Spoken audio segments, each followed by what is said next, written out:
tesis Pak Turiman di UI, kemudian tesis Bang Ansari Diniyati di UI, dari sejak 99, 2012 sampai sekarang tidak ada bantahan bahwa Sultan Hamid bebas, diputus tidak bersalah terhadap pemberontakan Westerling di Bandung tanggal 23 Januari 1950.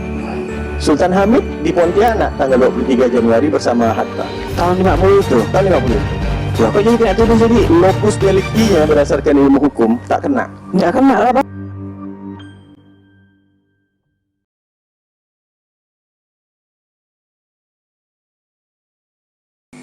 Dua bangga.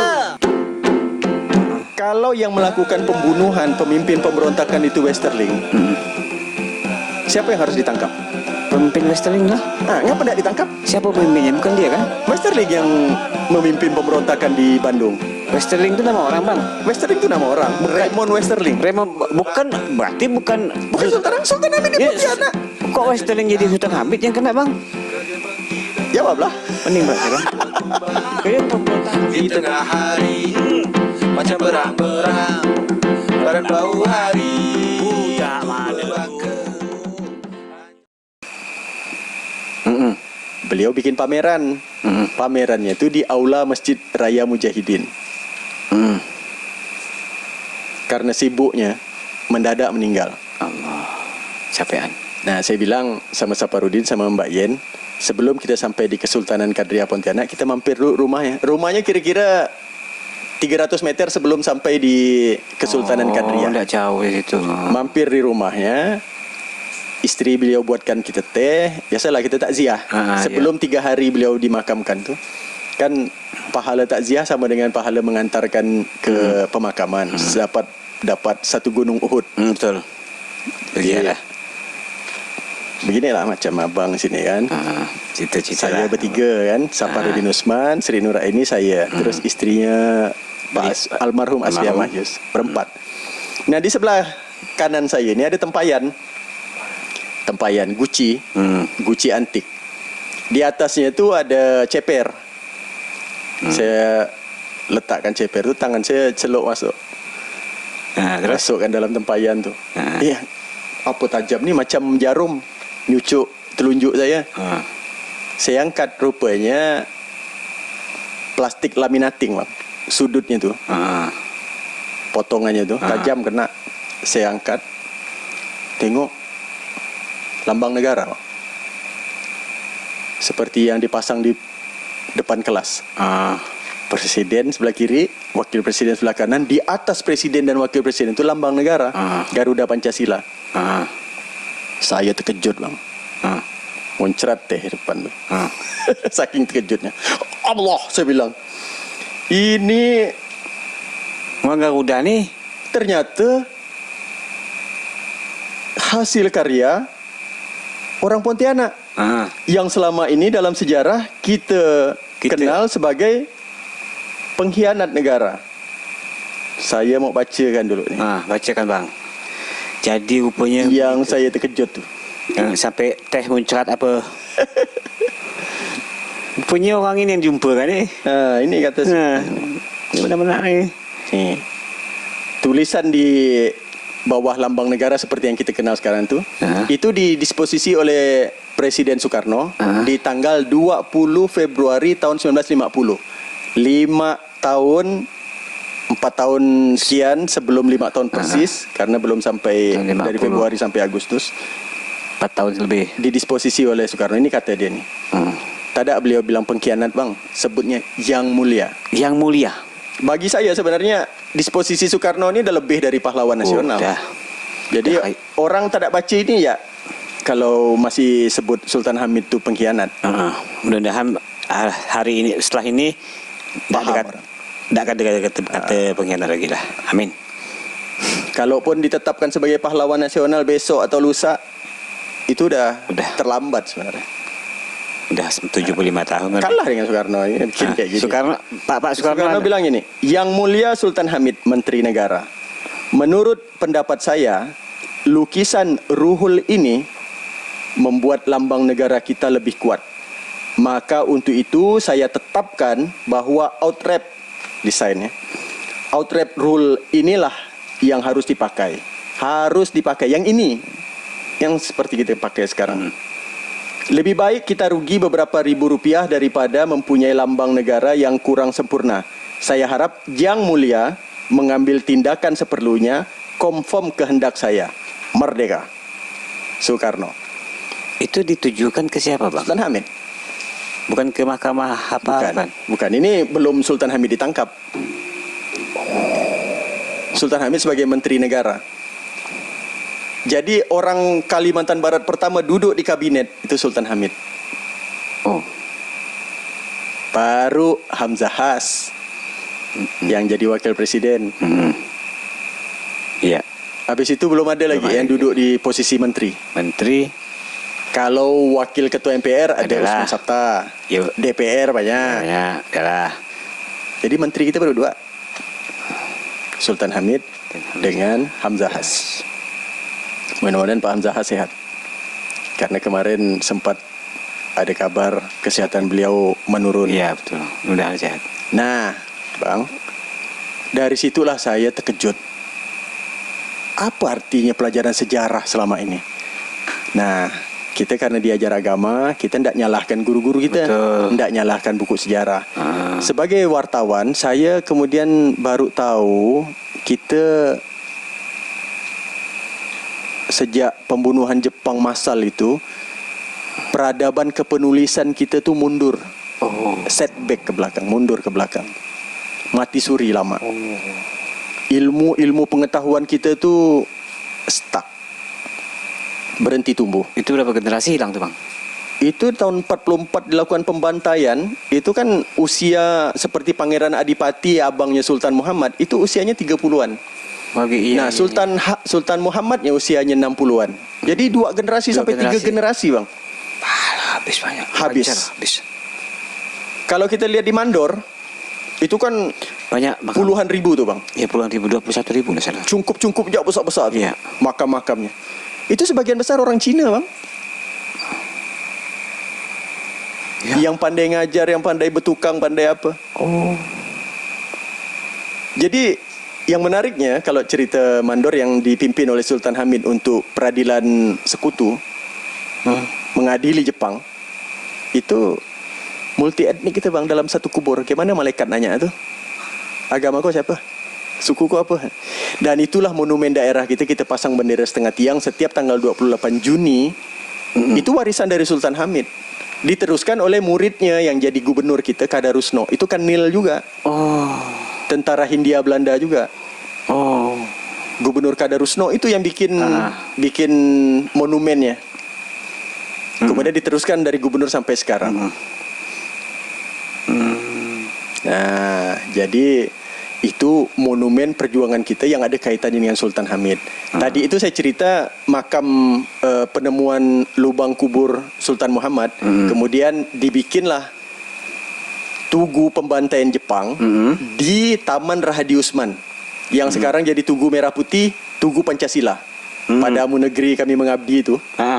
Itu bentuknya dulu bentuk pemenggalan kepala. Seperti Kayak. tiang yang dipancung. Kayak bambu runcing jadinya gitu ya. Itu menurut Pak Wali Kota akan dikembalikan lagi bentuknya seperti yang semula pada saat zaman Sultan Hamid. Oh gitu. Balik. Nah, jadi sejak tahun 94 itu, sejak 94 itu tahu Soekarno memberikan catatan kepada Sultan Hamid. Kemudian kami pulang bawa dokumen lambang negara ini, bilang bu boleh enggak kami fotokopi ni, Bu? Boleh, kata Boleh. dia. Coba bawa balik lagi sini, kata dia. Mau Ya, pulang Bu. pinjamkan dia. Dibaca Saparudin Usman, dibaca sampai ya dah balik cepat, kita lapor dengan Profesor Mahmud Akil, bapaknya Bang Muda. Baliklah kita ke kampung. Nyebrang. Jembatan tol udah ada, Bang. Jembatan tol itu tahun 82 tu dah ada dah. MTQ MTQ ke-14 bukan bikin 83. stadion. 86 ke 83? 86. 86. Saya SMP. 84 atau 86 lah gitu. Nah, jadi balik bawa ke Rektorat Untan, kata Pak Mahmud Akil, wah, the missing link ditemukan. Mata rantai sejarah yang putus ditemukan. Geger. Rektor tu Indonesia geger. Pak Mahmud Akil bilang, berapa cetak mimbar Untan? 3.400 sampai 5.000 bang, paling banyak. Kata Humas. Hubungan masyarakat tu dipimpin oleh Pak Suryadi Swenangun. Nah, kata Pak Mahmud cetak 20 sampai 22 ribu. 5.000 tu mana cetaknya? Oh, ini hitam putih ni. Cetak warna, kata Pak Mahmud. Kalau tak ada anggarannya pakai duit aku. untuk muat barang ini. Saking bangganya. Mata rantai yang putus tu ditemukan oleh mahasiswa asuhan beliau. Saya, Saparudin Usman, Mbak kemudian Mbak Sri Nuraini, di bawah asuhan Pak Suryadi Swenangun gitu. Nah, kemudian cetak dibagikan seluruh perpustakaan kampus seluruh Indonesia. Perpustakaan-perpustakaan seluruh Indonesia dikirim. Dibagikan ke tengah masyarakat. Muncullah dosen yang sedang kuliah S2 namanya Pak Turiman Fatur Rahman Nur, pakar hukum tata negara. Sampai ke dia. Dari laporan utama kami judulnya itu siapa perancang lambang negara. Itu banyak edisi khusus, banyak wawancara tokoh-tokoh Kalimantan Barat. Wah, semua apresiasi. DAD 45, Museum Kalimantan Barat, tokoh-tokoh pejuang, akademisi. Nah, dari modal itu Pak Turiman meneliti sejarah hukum lambang negara. Dibimbing oleh Profesor Dimyati Hartono, pendiri PDIP, bersama Bu Megawati. Pernah jadi menteri. Nah, dibimbing di UI. Terbukti bahwa Sultan Hamid perancang tunggal lambang negara. Berjasa bang kan? Berjasa sekali. Nah, kalau Bu Fatmawati menjahitkan bendera merah putih jadi pahlawan, Betul bang. kemudian Wage Rudolf Supratman bikin lirik lagu Kebangsaan Indonesia Raya dengan berbagai penyempurnaan jadi pahlawan. Kenapa yang menciptakan lambang negara tidak jadi pahlawan? Apa sebab? Sebabnya orang tak paham sejarah, termasuk di Jakarta. Itu yang sedang kita perjuangkan sekarang, mengkomunikasikan tentang kepahlawanan Sultan Hamid. Sampai di mana ini bang? Abang usahakan sama kawan-kawan ini untuk ngegulkan barang ini jadi pahlawan. Ada undang-undang gelar kepahlawanan, ada syarat administratif yang harus dipenuhi, dan itu urusan TP2GD yang dipimpin oleh Gubernur Kalimantan Barat bersama Setda, Sekretariat Daerah, beranggotakan dari Kodam, dari Polda, dari akademisi, dari berbagai-bagai bidang. Nah, itu sudah merekomendir Sultan Hamid sebagai pahlawan nasional. Siap. Untuk Kalimantan Barat, karena TP2GD bersifat provinsi, itu udah pahlawan. Pak Sutarmiji dalam webinar nyebut, bagi kita orang daerah Sultan Hamid dah selesai itu. Selesai dah. Pahlawan. Ya. Itu. Makanya ada nama jalan. Tahun 2000 ditetapkan nama jalan Sultan Hamid, mulai dari perempatan Hotel Garuda, perempatan Tanjung Pura, Garuda, Imam Bonjol, Jalan Pahlawan. Jalan Pahlawan kan dari perempatan Hotel Garuda ke Pasar Pelamboyan, sampai perempatan Jalan Veteran tuh. Nah, yang ke arah tol itu Jalan Sultan Hamid. Sekarang nih bang. Jadi memotong dari Pontianak Selatan ke Pontianak Timur sampai Pontianak Utara. Oh, sampai sana, sampai Siantan, Sampai ke Siantan. lurus tuh sampai sampai depan, tol 2. depan CU Pancur Kasih. Oh, sampai simpang sana tuh, simpang Siantan, tol Siantan tuh. Baru ketemu Jalan Katulistiwa, baru ketemu Jalan. Oh, jadi sepanjang itu menjadi sepanjang itu. jalan membelah dua sungai. Dua sungai. Sungai Landak dan Sungai Kapuas. Jantung kota Pontianak. Siapa punya ide tuh? Cantik tuh. Tokoh-tokoh kita di masa Keren. itu antara lain anggota DPRD pada waktu itu Pak Sutarmiji yang jadi gubernur sekarang. Wali kota 2 periode. Tapi sekarang namanya belum diganti bang ya, masih jam pahlawannya. Udah ke? Tetap namanya Jalan Sultan Hamid. Sekarang ini sudah Jalan Sultan Hamid. Siapapun presidennya lewat situ kan, tahu Sultan Hamid. Saya kira dulu kan pahlawan, saya tahu dulu. Jalan Pahlawan itu dari perempatan Gajah Mada sampai ke perempatan Hotel Garuda. Itu pahlawan. Jalan Pahlawan. Dari ke perempatan lampu merah ke tol tuh. Tol sampai Sungai Landak itu Sultan Hamid. Sultan Hamid II. Oh, baru tahu saya. Oh itu. Nah, oke. Kemudian ternyata di tahun 2012 selesai lagi sebuah tesis di UI yang dilakukan oleh Bang Ansari Dimyati, sarjana hukum, SH-nya dari Universitas Muhammadiyah Yogyakarta, kemudian S2-nya di UI Universitas Indonesia, itu juga dapat dipertahankan dengan bimbingan Profesor Dr. Andi Hamzah. Ini pakar hukum pidana. Sekarang masih hidup. Menurut Profesor Andi Hamzah, alumni dari Makassar, Unhas, Sulawesi Selatan, pernah jadi jaksa agung. Beliau bilang, kalau saya yang jadi jaksa pada waktu mengadili Sultan Hamid, bebas murni. Betul. Tidak dipenjara. Berarti lenggang kangkung jadi pahlawan nasional. Memang ada diktum di dalam undang-undang gelar kepahlawanan, seseorang yang dicalonkan menjadi pahlawan nasional itu tidak pernah dipenjara lebih dari 5 tahun. Sultan Hamid divonis 10 tahun. Tapi menurut saya sebagai jurnalis, Sultan Hamid itu menjalani tahanan tidak lebih dari 5 tahun. Beliau ditangkap tahun 50. Disidang tahun 53. Ditangkap tahun 50. Disidangnya Tahun tahun 53. enggak ke dalam penjara 3 tahun. 3 tahun. Belum disidang. Astaga. Nah itu kalau menurut hukum hak asasi manusia itu udah pelanggaran tuh. Itu lama. tidak pernah diurus. Ya ampun. Jadi beliau ini dicederai, ditenggelamkan. Bahasa akademik yang meneliti tentang Sultan Hamid itu peradilan politik. Nah, kalau soal peradilan politik sekarang ya kita lihat undang-undang Cipta Kerja nih, DPR RI ya dinilai pengkhianat, ya kan? Oleh demonstran kan? Betul. Jadi begitulah kalau ada politik itu antara pahlawan dengan pengkhianat ini bolak-balik ya. Sultan Hamid juga mengalami dalam peristiwa sejarah seperti itu. Berarti setelah di penjara tuh 3 tahun kemudian Tahun disidangkan. 58 beliau sudah dibebaskan. Berarti tidak sampai 5 tahun lah, Tidak Bang. sampai. Dipotong masa tahanan. Potong lagi. Jadi kan begini, dia divonis 10 tahun. Tahun 50 dia ditangkap. Tahun 58 dia dibebaskan. Potong masa tahanan. Jadi 50 sampai 58 dipotong 3 tahun. 50 sampai 58 potong 5. Kan 50 sampai 58 kan 8 tahun. 8 tahun. Dipotong Jadi 3 tahun. 55. 5 tahun kan? 5 tahun. Kan tidak lebih dari 5 tahun. Tidak lebih 5 tahun. Mestinya gol sebagai pahlawan nasional. Walaupun Dan vonis. kita masih ada kesempatan mengurusnya sampai tahun 2021, tahun depan. Banyak ngalami kendala enggak Bang ngurus barang-barang ini, Bang? Kalau menurut saya sih tidak. Memang ya. Kalau presiden seperti Pak Jokowi ini, kita bertamu minum kopi, Kasih kopi, ya? jelaskan. Apalagi ketua dewan gelarnya ex officio Pak Mahfud MD, orang-orang yang sederhana.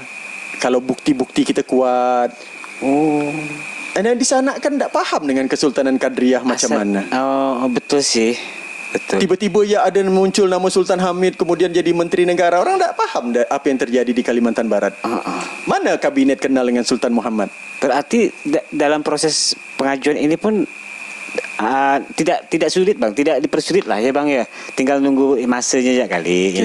Palingan ada pro dan kontra di tengah masyarakat itu yang anggap bahwa beliau ini adalah pengkhianat bangsa gitu kan. Yang menariknya Bang, tesis Pak Turiman di UI, kemudian tesis Bang Ansari Dimyati di UI, dari sejak 99, 2012 sampai sekarang tidak ada bantahan bahwa Sultan Hamid bebas, diputus tidak bersalah terhadap pemberontakan Westerling di Bandung tanggal 23 Januari 1950. Sultan Hamid di Pontianak tanggal 23 Januari bersama Hatta. Tahun 50 itu? Tahun 50 itu. Loh kok jadi kena tuduh jadi? Lokus deliktinya berdasarkan ilmu hukum tak kena. Nggak kena lah Bang. Korban politik. Kejadiannya di Bandung tahun dan tanggal segitu. Tiba-tiba dia mungkin karena dekat sama Belanda kali. Lebih parah lagi Bang. Nah itulah persepsi Jawa gitu kali, dengan persepsi kita di sini beda.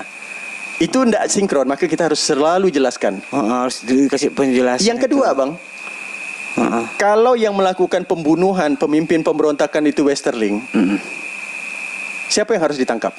Pemimpin Westerling lah. Ngapa tidak ditangkap? Siapa pemimpinnya? Bukan dia kan? Westerling yang memimpin pemberontakan di Bandung. Westerling itu nama orang bang. Westerling itu nama orang. Raymond Westerling. Raymond bukan berarti bukan Sultan Hamid di Ya, Pontianak. Kok Westerling jadi Sultan Hamid yang kena bang? Jawablah. Mending berarti bang. Kayaknya pemberontakan Sultan Hamid 2 betul lah kali. Ini Westerling kok yang tangkap? Abang tidak perlu pusing. Karena persidangan Sultan Hamid itu dibuatkan bukunya oleh Kejaksaan Agung. Oh, udah dibikin buku. Oleh Mahkamah Agung. Oh, gitu. Nama penerbitnya itu Persatuan Jaksa. Persaja. Terus? Terbit buku itu tahun 53. Hah? Pada saat diponis. Jadi kesaksian si A, kesaksian si B, kesaksian si C, pernyataan-pernyataan Sultan Hamid, pembelaan Sultan Hamid, ada semua dalam satu buku, 360-an halaman. Saya punya bukunya. Asli bang. Saya baca. Macam dagelan sidang itu. Oh. Tahu kita. Memang berjam-jam kita kalau cerita itu. Oh, banyak bang. Panjang ceritanya. Inti aja. Itu kalau difilmkan cantik. Hingga adanya masuklah ke dalam. Melibatkan tentara, ini cerita politik bang. Oh, politik. Oh, ini Coba gitu. cari siapa pelaku otak di balik pemberontakan G30 SPKI. Kalau Kan banyak tuh. Otaknya kan banyak. Kan banyak tuh di podcast banyak, di siaran layar kaca tuh kan. Banyak tuh. Pertikaian militer. Oh. Sultan Hamid ini warga Indonesia pertama yang pangkatnya mayor jenderal. Warga Indonesia yang pangkatnya mayor jenderal. Pertama. Yuk, Jenderal Sudirman tuh bang. Bawah. Yang ikut berjuang. Oh, mungkin itu tidak ada pendidikan kali ya Jenderal Sudirman bang ya. Oh, dia ada pendidikan khusus gitu kali bang ya. Jadi Amin bang. biasa. Ini udah cerita pangkat, jabatan dan duit, harta tahta wanita bang.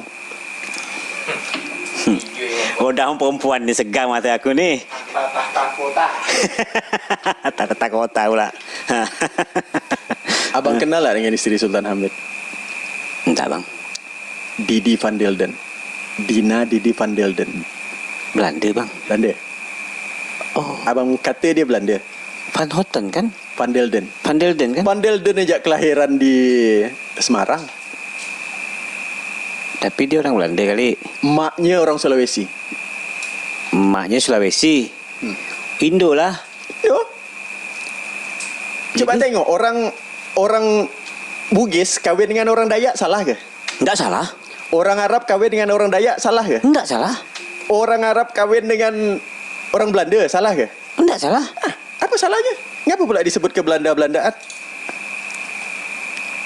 Oh, itu masalah? Apa pasalnya?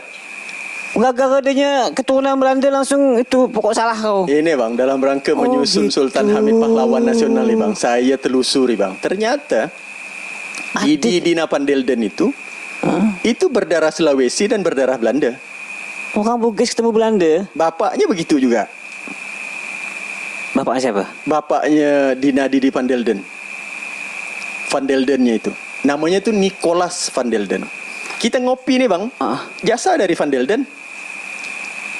Dia bertugas mengembangkan perkebunan di Indonesia bagian timur. Di Kediri. Di Malang. Oh, dia tugasnya untuk Sampailah sekarang berdiri laboratorium pusat penelitian kopi dan kakao di Jember. berarti Mertuanya Sultan Hamid. bos kopi rupanya. Bos kopi. Yang masukkan kopi Arabica, kopi Robusta, berkembang di Sulawesi, di Bali, kopi Toraja, kopi Bali, kopi Aceh, kopi Gayo. Itu yang mengembangkan, yang mendatangkan bibit, mengintroducer bibitnya, Nicholas van Delden. Dia buat bibit tanam sana. Sampailah ke Pontianak. Gimana kita tak ngaku sebagai pahlawan, bang? Kita ngopi, bang. Ngobrol pintar gaya Indonesia. Ngopi, ngobrol pintar gaya Indonesia. Ngopilah biar ndak bodoh. Iya, slogan kita. Betul bang, karena ini slogan bang. Ngopi lah, dia ndak bodoh. Rupanya emang ngopi itu ngobrol pintar. Ngobrol pintar. Tapi hati-hati, kebanyakan ngopi ngobrol pintar nanti Payah tidur bang. ngompol. Ngomong politik. Bahaya kau dah ngompol lu. Ngompol lu ngomong politik. Ngomong politik. Alhamdulillah budak saya pun tak ngerti kan politik ni. Nah, tadi kita membahas tentang kebelanda-belandaan, Bang. Kita kikis, Bang. Kikis lagi. Gugur kan? Yang ditanamkan orang stigma negatif terhadap Sultan Hamid itu gugur. Tak Iya. tepat. Nah, sekarang, Bang, kalau kita lihat Singapura ingin mempertahankan sebagai negara maju di wilayah Asia. Kan Singapura? Singapura tu mendatangkan suku bangsa dunia supaya terjadi pertautan gen, melahirkan hereditas baru, anak-anak bangsa yang cerdas. Tak kena kita lakukan lah macam Kita mana? dari dulu. Dari zaman kerajaan kita dah lakukan itu. Ada kampung Bali, kampung Arab, kampung Bugis, kampung Cina, kampung mana tu? Kamboja. Ini kalau tarik lagi. Dia dah nak ikut. Singapura pun nak ikut. Dan dia asal dari Pontianak, Bang. Dari Kalimantan Barat. Siapa yang bikin maju Singapura? Lee Kuan Yew. Lee Kuan Yew turunan Cina dari Kalimantan Barat. Baru tak berarti ilmu yang dibawa ke sana tu ilmu kita. Ilmu kita. Kau? Orang Singapura tu dari kita ke awal lah. Bang, pernah ke Singapura tak? Belum. Saya dah. Berkali-kali. Abang kalau pergi ke Singapura, sembayang di Masjid Sultan. Tengok. Pasar Bugis. Tak kan dekat kampung Bugis. Bugis Market. Terus? Kampung dalam Bugis. Dekat keraton. Masjid Jami. Dekat masjid. Dekat sungai. Dia pinggir laut. Dekat laut. Sana gitu kak. Itu kan. Asli niru lah. Asli. Banyak paret. Anak tu kecil. Kocik. Singapura itu sebesar Siantan. Alamak. 2 jam keliling negaranya habis. Tidak jadi saya nak bang kecil benar. Negara tu makmur, Bang, tapi punya penyakit negaranya terlalu kecil. Mendidik warga negaranya pintar-pintar, pindah ke Kanada, pindah ke Australia, pindah ke Indonesia. Kalau kita ni zaman itu tu generasi kita tidak terputus bang ya. Benar kata abang tu bang. Tapi walaupun sempat putus, Bang, anggaplah itu seperti narik busur panah ke belakang. Bang. Ketika udah terik ke belakang nih, laju. kita udah sadar nih sekarang. Lepaskan. Tus. Itulah yang saya harapkan dengan kita meluruskan sejarah, hal-hal yang misalkan tuduhan kebelanda-belandaan kita kikis, tidak benar tuh. Buktinya ini. Tapi usaha abang selama ini udah itu ya, udah diakui lah ya, udah dimaklumi lah ya. Di zaman SBY itu diakui melalui riset yang diselenggarakan oleh Menteri Luar Negeri Dr. Marty Martanagawa, bahwa dicari siapa perancang lambang negara. Kok lambang negara Indonesia itu cantik benar? Abang boleh susun dari 160 negara di dunia, hampir 200. Tengok lambang negaranya. Betul bang. Siapa paling cantik? Lawak itu punya. Cantik Indonesia punya. Cantik. Nah, pada saat Menteri Marty Martanagawa ini jadi Menteri Luar Negeri, banyak diplomat-diplomat luar negeri itu bertanya dengan Pak Marty, your symbolize of your country, handsome, pretty, beautiful, excellent. Who create the creature? Siapa yang merancang tu lambang negara? Ya, kita tak pernah tahu ya siapa ya kan. Kita sama ini Soekarno ke, Yamin ke, Hatta ke, siapa ke tak pernah tahu. Orang lain nanya siapa yang bikin. Nah, Pak Marty Martanagawa kumpulkan orang-orang pintar di Departemen Luar Negeri, cari, dapatlah penelitian di Universitas Indonesia yang ditulis oleh Pak Turiman tahun 99. Sudah ada yang nulis pada tahun itu. Kan SBY itu terpilih tahun 2004. Tahun 2099 itu sudah tertulis. 2004. 99 ini kan masa nyebut Megawati jadi presiden. Mega Gus Dur. Nah, tahun 2004 SBY terpilih. Itu kan kabinetnya Pak Marty Martanagawa. Jadi kira-kira tahun 2004 ke atas. Di tahun 2010 itu riset dari Kementerian Luar Negeri sampai kepada penelitian Pak Turiman yang selesai tahun 99 di UI. Turunlah tim dari Kementerian Luar Negeri melalui UPT-nya namanya, unit pelaksana teknisnya namanya Museum Konferensi Asia Afrika. Dikirimlah peneliti-peneliti ini ketemu dengan Pak Turiman. Tunjukkan ini buktinya, desain Sultan Hamid yang Akhirnya? pertama, kedua, ketiga, sampai disposisi yang saya temukan di tahun 94 itu Lengkap datanya. lengkap datanya. Jadilah buku. Di ACC kemudian. Jadilah buku oleh SBY. Museum Konferensi Asia Afrika di zaman SBY. SBY. Di zaman SBY. Artinya apa itu? Pengakuan bahwa Sultan Hamid perancang lambang negara. Sampai Siapa sekarang yang mengakuinya? Kementerian Luar Negeri. Presiden itu mengakui lah. Di zaman otomatis. SBY. Kemudian Kemudian tidak puas sampai di situ, dibikin pameran lambang negara di Gedung Pancasila siap. di Pejambon. Hmm. Gedung itu ada lambang negaranya bang, ada Garuda Pancasilanya, sama dengan Istana Negara. Hmm. Bangga kita bang. Hmm. Dari pertama kita dikenalkan buku sejarah Sultan Hamid pengkhianat negara, lewat disposisi Bung Karno yang sebut Yang Mulia sampai 2 kali. Dan banyak orang tidak tahu disposisi itu bang. Bung Karno sebut situ lebih baik duit kita keluar berapa ribu Beribu? rupiah. Memang duit Sultan Hamid yang pakai kok. Baca pledoinya yang tadi saya bilang buku Persaja tu, Persatuan Jaksa tu. Sultan Hamid ada cerita tentang perancangan lambang negara situ. Ditenggelamkan orang bang sejarahnya bang, tak ada masuk dalam buku sejarah. Maka kita sekarang juga menuntut kalau Sultan Hamid diangkat sebagai pahlawan nasional, buku sejarah itu direvisi. Supaya busur panah ni tarik ke belakang nanti lepas ke depan. Bukan Siap. untuk merusak Indonesia. Mau tua bangke, tak sadar tua, asyik menggila. Nak jadi apa?